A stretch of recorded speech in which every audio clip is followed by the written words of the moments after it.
Well, here you and I are again, except now we're in a different month, and it's November. And many of us know that November is the month of Thanksgiving. We know that that holiday is coming, but to many of us, it's a holiday that simply comes and goes. It's simply a greeting of family and friends, a time where we eat. It's a sad fact about America. Many of us are uneducated on the principles that founded our country. Many of us don't really even know, and we're not aware of what principles that our early founders followed to see this country blessed. And every principle that they followed was found in the Word of God.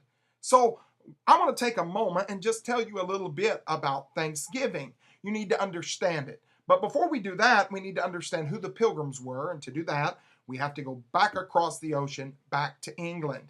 You see, the Reformation happened with Martin Luther, and all of a sudden there was a breakaway that happened from the Catholic Church.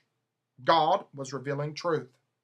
And so there was a Reformation, and Protestantism started.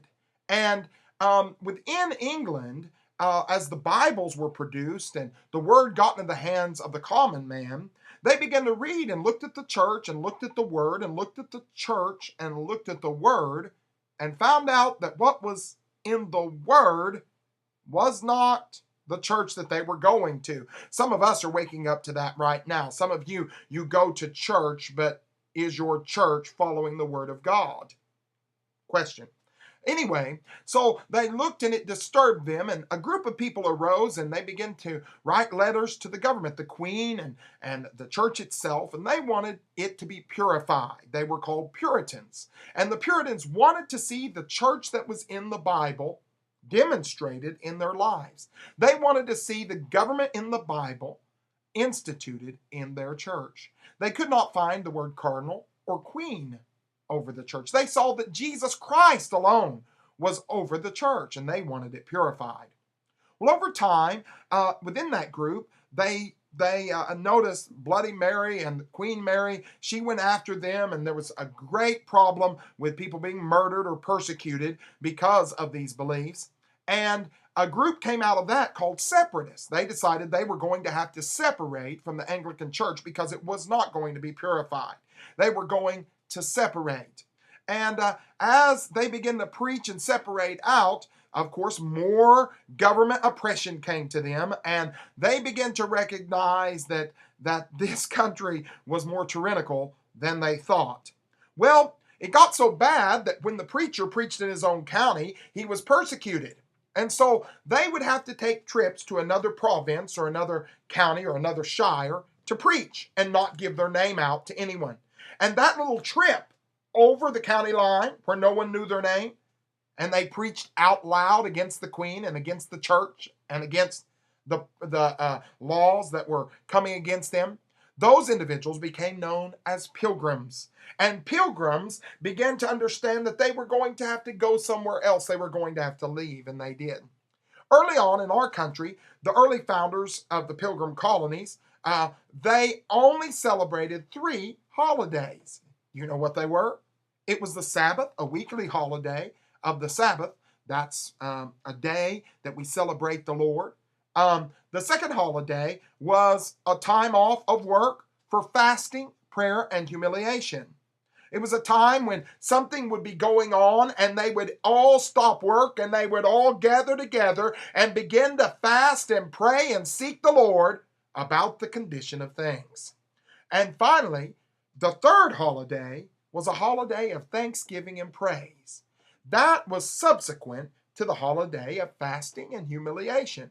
It was God answering their prayers.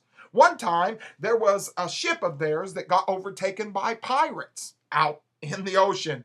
And the colony found out, and they immediately called a day of prayer, humiliation, and fasting.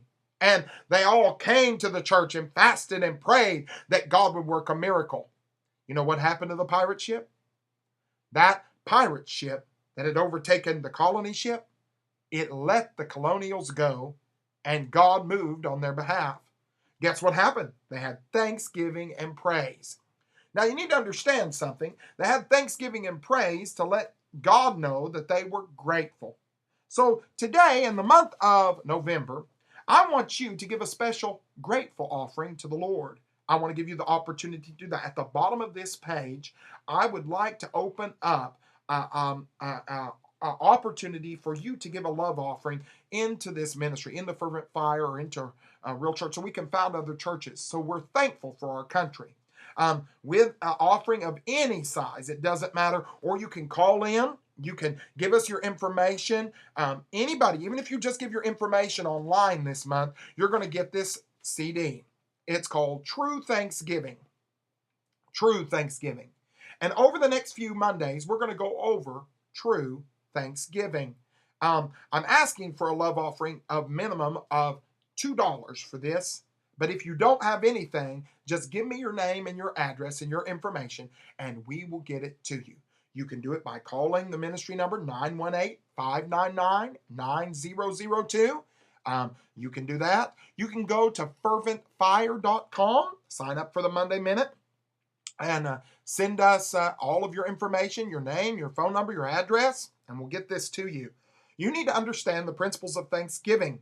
We need to see changes in our country. And how can we be thankful whenever we've not believed God for a miracle? I'll see you next Monday. Be blessed.